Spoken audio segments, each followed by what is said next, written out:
Hey everyone, my name is Conrad Young, and today I will be showing you all how to throw a frisbee four-handed. The forehand shot, also commonly referred to as a flick or sidearm, is one of the two most common ways to throw a frisbee alongside a traditional backhand throw.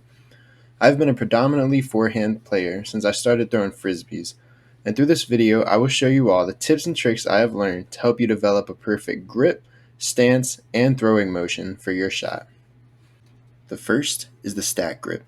For this grip, you want to push your middle finger up against the inside of the rim of the disc and place your index finger tightly up against your middle one.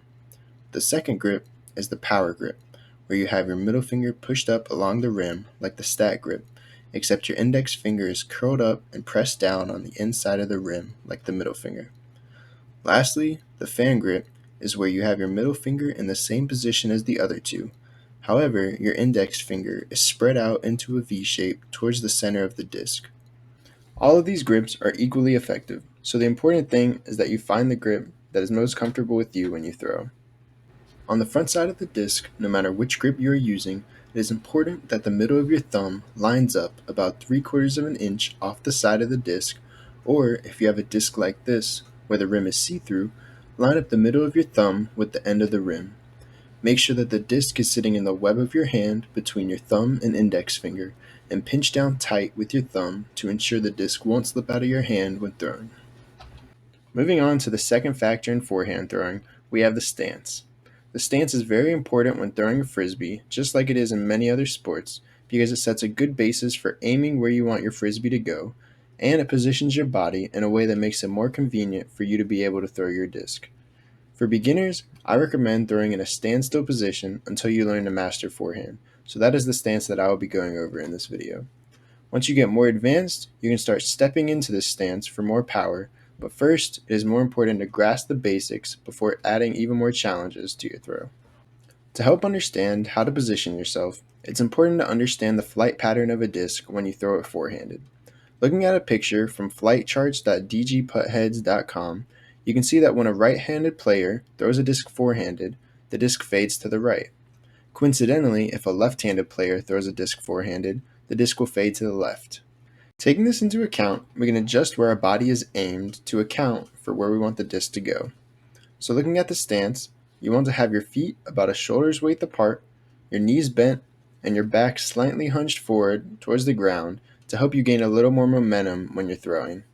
For right-hand players, since we know the disc will fade right, you want to aim your body about 45 degrees to the left of your target.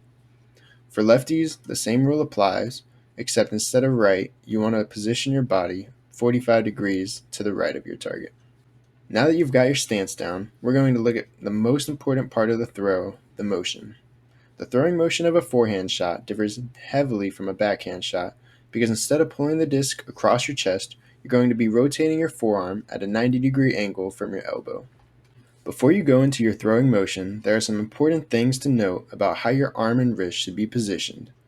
First off, you want your elbow to be tucked into the side of your stomach and your forearm to be perpendicular to it. This is the exact form you want to keep all the way through your throwing motion and is the most important factor in throwing a good forehand. If your elbow comes untucked from your side, then the disc will come out of your hand at a much different angle and will change the flight pattern of the disc, likely resulting in flying hard to the left if you are right-handed, which is not what you want when throwing the shot.